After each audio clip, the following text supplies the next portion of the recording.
आज तीसरा रोज़ है, तीसरा नहीं चौथा रोज़ है। वह इतवार की छुट्टी का दिन था। सवेरे उठा और कमरे से बाहर की ओर झांका तो देखता हूँ मोहल्ले के एक मकान की छत पर काँव काँव करते हुए कौवे से घिरी हुई एक लड़की खड़ी है। खड़ी खड़ी बुला रही है, कौवा आओ, कौवा आओ। कौवे बहुत काफ़ी आ चुके हैं, पर और भी आते जाते हैं। वे छत की मुंडेर पर बैठी अधीरता से पंख हिला हिला कर बेहद शोर मचा रहे हैं। फिर भी उन कौवे की संख्या से लड़की का मन जैसे भरा नहीं है। बुला रही है, कौवा आओ, कौवा आओ। देखते देखते छत की मुंडेर कौवे से बिल्कुल काली पड़ गई। उनमें से कुछ अब उड़कर उसकी धोती से जा टकराने लगे। कौवे के खूब आग घिरने पर लड़की मानो उन आमंत्रित अतिथियों के प्रति गाने लगी, काग चुन चुन खइयो। के साथ साथ उसने अपने हाथों की रोटियों में से तोड़ तोड़ कर नन्हे नन्हे टुकड़े भी चारों ओर फेंकने शुरू किए। गाती जाती थी, काग चुन चुन खइयो। वह मर्ग मालूम होती थी और अनायास उसकी देह थिरक कर नाच सी जाती थी। कौवे चुन चुन खा रहे थे और वह गा रही थी, काग चुन चुन खइयो। आगे वह क्या गाती है कौवे की काँव काँव और उसके पंखों की फड़फड़ाहट के मारे साफ सुनाई ना दिया। कोए लपक लपक कर मानो छूटने से पहले उनके हाथ से टुकड़े छीन ले रहे थे। वे लड़की के चारों ओर ऐसे छा रहे थे मानो वे प्रेम से उसको ही खाने को उघत है। और लड़की कभी इधर कभी उधर झुककर घूमती हुई ऐसे लीन भाव से गा रही थी कि जाने क्या मिल रहा हो। रोटी समाप्त होने लगी। कौवे भी यह समझ गए। जब अंतिम टुकड़ा हाथ में रह गया तो वह गाती हुई उस टुकड़े को हाथ में फहराती हुई ज़ोर से 2-3 चक्कर लगा उठी। फिर उसने वह टुकड़ा ऊपर आसमान की ओर फेंका, कौवा खाओ, कौवा खाओ। और बहुत से कौवे एक ही साथ उड़कर उसे लपकने झपटे। उस समय उन्हें देखती हुई लड़की मानो आनंद में चीखती सी आवाज़ में गा उठी, दो नैना मत खइयो, मत खइयो, पिए मिलन की आस। रोटियां ख़त्म हो गई, कौवे उड़ चले। लड़की एक एक कर उनको उड़ाकर जाता हुआ देखने लगी। पल भर में छत कोरी हो गई। अब वह आसमान के नीचे अकेली अपनी छत पर खड़ी थी। आस पास बहुत से मकानों की बहुत सी छतें थीं। उन पर कोई होगा, कोई ना होगा, पर लड़की दूर अपने कौवे को उड़ते जाते देखती रह गई। गाना समाप्त हो गया। धूप अभी फटी ही थी। आसमान गहरा नीला था। लड़की के ओंठ खुले थे, दृष्टि स्थिर थी। जाने भूली सी वह क्या देखती रह गई थी। थोड़ी देर में उसने मानो जागकर अपने आसपास के जगत को देखा। इसी की राह में क्या मेरी ओर भी देखा भी हो, पर शायद मैं उसे नहीं देख रहा था। उसके देखने में सचमुच कुछ दिखता ही था। ये मैं कह नहीं सकता, पर कुछ ही पल के अंदर वह मानो वर्तमान के प्रति, वास्तविकता के प्रति चेतन हो आई। तब फिर बिना देर लगाए चट चट उतरती हुई वह नीचे अपने घर चली गई। मैं अपनी खिड़की में खड़ा खड़ा चाहने लगा कि मैं भी देखूं कि कौवे कहाँ कहाँ उड़ रहे हैं और वे कितनी दूर चले गए हैं। क्या वे कहीं देखते भी हैं? पर मुश्किल से मुझे 2-1 कौवे दिखे। वे निर्थक भाव से यहाँ बैठे थे या वहाँ उड़ रहे थे। वे मुझे मूर्ख और घिनौने मालूम हुए। उनकी काली देह और काली चोंच मन को बुरी लगी। मैंने सोचा कि नहीं, मैं कौवे से नहीं नुचवाऊंगा। छी, घुन घुन कर इन्हीं के खाने के लिए क्या मेरी देह है? मेरी देह और कौवे, छी। जान पड़ता है खड़े खड़े मुझे काफ़ी समय खिड़की पर ही हो गया, क्योंकि इस बार देखा कि ढेर के ढेर कपड़े कंधे पर लाद कर वही लड़की फिर उसी छत पर आ गई है। इस बार वह गाती नहीं है। वहाँ पड़ी एक खाट पर उन कपड़ों को पटक देती है और उन कपड़ों में से एक एक को चुनकर फटकार कर वही छत पर फैला देती है। छोटे छोटे उन कपड़ों की गिनती काफ़ी रही होगी। वे उठाए जाते रहे हैं, पटके जाते रहे हैं, फैलाए जाते रहे, और उनका अंत ही आता न दिखा। आखिर जब ख़त्म हो गए तो लड़की ने सिर पर आए हुए धोती के पल्ले को पीछे किया उसने एक अंगड़ाई ली, फिर सिर को ज़ोर से हिलाकर अनबंधों अपने बालों को छिटका लिया और धीमे धीमे वही डोर कर उन बालों के साथ फेरने लगी। कभी बालों की लट को सामने लाकर देखती, फिर उसी को लापरवाही से पीछे फेंक देती। उसके बाल गहरे काले थे और लंबे थे। मालूम नहीं उसे अपने इस वैभव पर सुख था या दुख था। कुछ देर वह उंगलियों फेर फेर कर अपने बालों को इकट्ठा समेटकर झटपट जूड़ा सा बांधा, पल्ला सिर पर खींचा, वह नीचे उतर गई। उसके बाद में खिड़की पर नहीं ठहरा। घर में छोटी साली आई हुई है, इसी शहर के दूसरे भाग में रहती है और बयाना करके कॉलेज में पढ़ती है। मैंने कहा, सुनो यहाँ आओ। उसने हंसकर पूछा, यहाँ कहाँ? खिड़की के पास आकर मैंने पूछा, क्यों जी, जानवी का मकान जानती हो? जानवी? क्यों, वह कहाँ है? मैं क्या जानता हूँ कहाँ है, पर देखो वह घर तो उसका नहीं है। उसने कहा, मैंने घर नहीं देखा, इधर उसने कॉलेज भी छोड़ दिया है। चलो अच्छा है, मैंने कहा और उसे जैसे तैसे टाला, क्योंकि वह पूछने ताछने लगी थी कि क्या काम है, जानवी को मैं क्या और कैसे और क्यों जानता हूँ। सच यह था कि मैं रत्ती भर उसे नहीं जानता था। एक बार अपने ही घर में इसी साली की कृपा और आग्रह पर एक निगाह एक को देखा था। बताया गया था कि वह जानवी है और मैंने अनायास स्वीकार कर लिया था कि अच्छा वह जानवी होगी। इसके बाद की सच्चाई यह है कि मुझे कुछ नहीं मालूम कि उस जानवी का क्या बन गया और क्या नहीं बना, पर किसी सच्चाई को बहनोई के मुंह से सुनकर स्वीकार कर ले तो साली क्या। तिस पर सिंचाई ऐसी की नीरस, पर जो तो मैंने टाला। बात बात में मैंने कहना भी चाहा कि ऐसे ही तुम जानवी को जानती हो, ऐसे ही तुम साथ पढ़ती थी, कि ज़रा बात पर तो कह दो। मालूम नहीं, लेकिन मैंने कुछ नहीं कहा।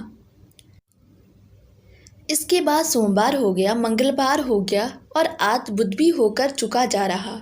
चौथे रोज़ है। हर रोज़ सवेरे खिड़की पर दिखता है कि कौवा काँव काँव छीन छपट कर रहे हैं और वह लड़की उन्हें रोटी के टुकड़ों को मिस कर रही है। कागा चुन चुन खइयो। मुझको नहीं मालूम कि कौवे जो कुछ उसका खाएगा उसे कुछ भी उसकी सोच है। कौवे को बुला रही है, कौवा आओ, कौवा आओ, संग्रह कर रही है, कौवे आओ, कौवे आओ। वह खुश है कि कौवे आ गए हैं और वे खा रहे हैं। पर एक बात है कि ओ कौवे, जो तन चुन चुन खा लिया जाएगा उसको खा लेने में मेरी अनुमति है। वह खा खूकर तुम सब निपटा देना, लेकिन ऐ मेरे भाई कौवे, इन दो नैनों को छोड़ देना, इन्हें कहीं मत खा लेना। क्या तुम नहीं जानते कि इन नैनों में एक आस बसी है जो पराये के बस है? वे नयन पीक की वाट में है। ए कौवे, वे मेरी नहीं है, मेरे तन के लिए नहीं है, वे पिए की आस को बनाए रखने के लिए है, सो उन्हें छोड़ देना। आज सवेरे भी मैंने यह सब कुछ देखा। कौवे को रोटी खिलाकर वह उसी तरह नीचे चली गई। फिर छोटे बड़े बहुत से कपड़े धोकर लाई, भांति उन्हें झटकाकर फैला दिया। वैसे ही बाल छितराकर थोड़ी देर डोली, फिर सहसा ही उन्हें जूड़े में संभाल कर नीचे भाग गई। जानवी को घर में एक बार देखा था। पत्नी ने उसे ख़ास तौर पर देखने को कहा था और उसके चले जाने पर पूछा था, क्यों, कैसी है? मैंने कहा था, बहुत भोली मालूम होती है, सुंदर भी है, पर क्यों? अपने बिरजू के लिए कैसी रहेगी? बिरजू दूर के रिश्ते मेरे भतीजा होता है, इस साल एमए में पहुंचा है। मैंने कहा, अरे वर्जनंदन, वह इसके सामने बच्चा है। पत्नी ने अचरज से कहा, बच्चा है? 22 वर्ष का तो हुआ है। 22 छोड़ 42 का भी हो जाए, देखा नहीं कैसे ठाठ से रहता है। यह लड़की देखो कैसी बस सफ़ेद साड़ी पहनती है। बिरजू इसके लायक कहाँ है? यूँ भी कह सकती हो कि बेचारी लड़की बिरजू के ठाठ के लायक नहीं है। बात मेरी कुछ सही कुछ व्यंग थी। पत्नी ने उसे कान पर भी ना लिया। कुछ दिनों बाद मुझे मालूम हुआ कि पत्नी जी की कोशिशों से जानवी के माँ बाप से काफ़ी आगे तक बढ़कर बातें कर ली गई है। शादी के मौके पर क्या देना होगा, क्या लेना होगा, एक कर सभी बातें पेशगी तय होती जा रही है। मैं सारे किए कराए पर पानी फिरा गया।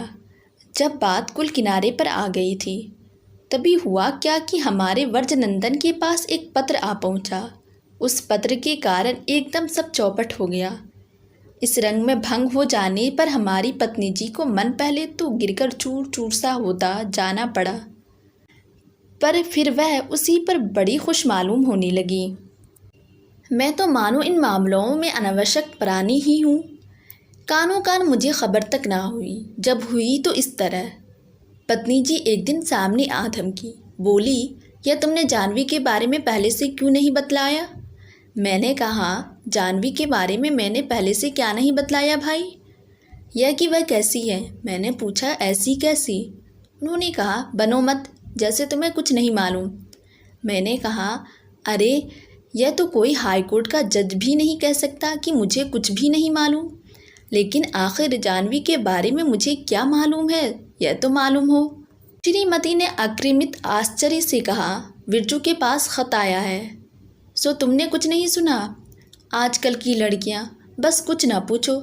यह तो चलो भला हुआ कि मामला खुल गया, नहीं तो क्या मामला है, कहाँ कैसे खुला और भीतर से क्या कुछ रहस्य बाहर हो पड़ा, सो सब बिना जाने में क्या निवेदित करता।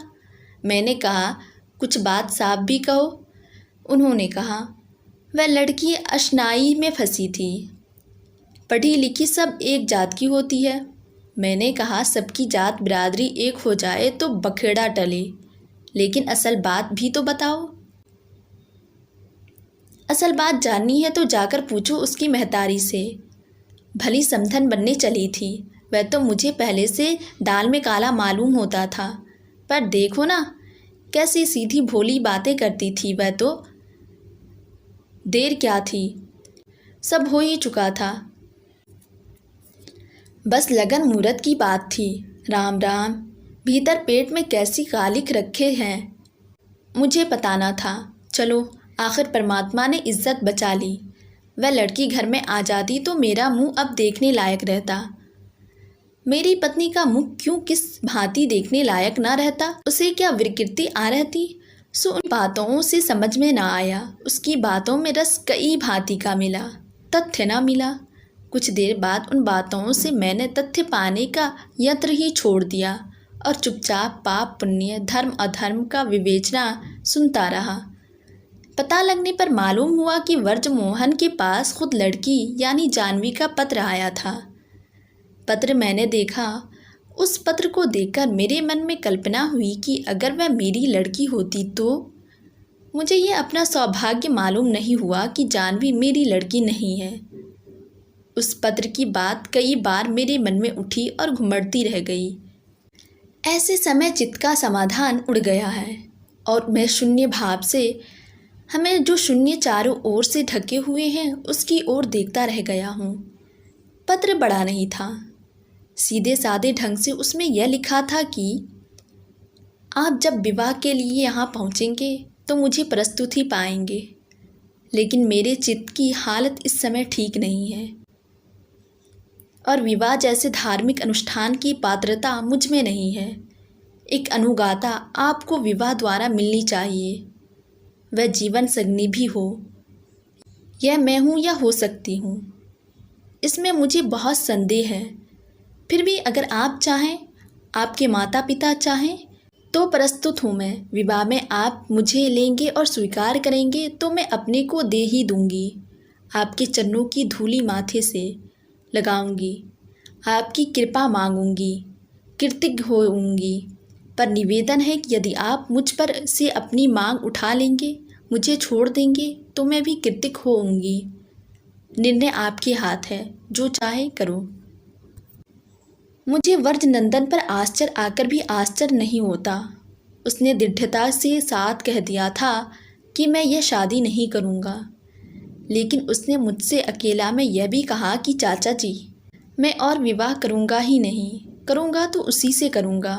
उस पात्र को यह अपने से अलहदा नहीं करता है और देखता हूँ कि उस व्रजनंदन का ठाट बाट आप ही कम होता जा रहा है, सादा रहने लगा है और अपने प्रति इसका गर्व बिल्कुल भी नहीं दिखता है। पहले विजेता बनना चाहता था, अब व्यानवत दिखता है और आवश्यकता से अधिक बात नहीं करता। एक बार प्रदर्शनी में मिल गया। मैं देखकर हैरत में पड़ गया। व्रजनंदन एकाएक पहचान भी ना जाता था। मैंने कहा, व्रजनंदन कहो क्या हाल है। उसने प्रणाम करके कहा, अच्छा है। वह मेरे घर पर भी आया। पत्नी ने उसे बहुत प्रेम किया और बहुत बहुत बधाई दी कि ऐसी लड़की से शादी होने से चलो भगवान ने समय पर रक्षा कर दी। जानवी नाम की लड़की की एक एक छिपी बात बिरजू की चाची को मालूम हो गई है। वह बातें, ओह कुछ ना पूछो बिरजू भैया, मुझसे भगवान किसी की बुराई न करवाए। लेकिन फिर कहा, भाई अब बहू के बिना काम कब तक हम चलाएं? तू ही बता। क्यों रे, अपनी चाची को बुढ़ापे में भी तू आराम नहीं देगा? सुनता है कि नहीं? व्रजनंदन चुपचाप सुनता रहा। पत्नी ने कहा, और यह तुझे क्या हो गया है? अपने चाचा की बातें तुझे भी लग गई है क्या? न ढंग के कपड़े न रीत की बातें। उन्हें तो अच्छे कपड़े लत्ते शोभते ही नहीं है। तू क्यों ऐसा रहने लगा है रे? व्रजनंदन ने कहा, कुछ नहीं चाची, और कपड़े घर रखे हैं। उसे अकेला पाकर मैंने भी उससे कहा, व्रजनंदन बात तो सही है, अब शादी करके काम में लगना चाहिए और घर बसाना चाहिए कि नहीं? व्रजनंदन ने मुझे देखते हुए बड़े बूढ़े की तरह कहा, अभी तो उम्र पड़ी है चाचा जी। मैंने इस बात को ज़्यादा नहीं बढ़ाया। अब खिड़की के पार इतवार को, सोमवार को, मंगलवार को और आज बुधवार को भी सवेरे ही सवेरे छत पर नित रोटी को मिस कौवे को पुकार पुकार कर बुलाने खिलाने वाली यह जो लड़की देख रहा हूँ, सो क्या जानवी है? जानवी को मैंने एक ही बार देखा है, इसलिए मन को कुछ निश्चय नहीं होता। कद भी इतना ही था, लवण्य शायद उस जानवी में अधिक था, पर यह वह नहीं है, जानवी नहीं है। ऐसी दिलासा मैं तन को तनिक भी नहीं दे पाता हूँ। सवेरे सवेरे इतने कौवे बुला लेती है कि खुद दिखते ही नहीं। काले काले वे दिखते हैं, और वे भी उसके चारों ओर ऐसे छीना झपट सी करते हुए उड़ते रहते हैं, माने बड़े स्वाद से, बड़े प्रेम से चोथ चोथ कर उसे खाने के लिए आपस में बदाबती मचा रहे हैं। पर उनसे घिरी वह कहती है, आओ कौवे, आओ कौवे, आओ कौवे आओ। जब वे आ जाते हैं तो गाती है, काक चुन चुन खइयो। और जब जाने कहाँ कहाँ से कौवे इकट्ठे के इकट्ठे काँव काँव करते हुए चुन चुन कर खाने लगते हैं, और फिर भी खाओ खाओ करके उससे भी ज़्यादा मांगने लगते हैं। अब वह चीख मारकर चिल्लाती है कि अरे कागा नहीं, ये दो नैना मत खइयो मत खइयो, पिया मिलन की आस।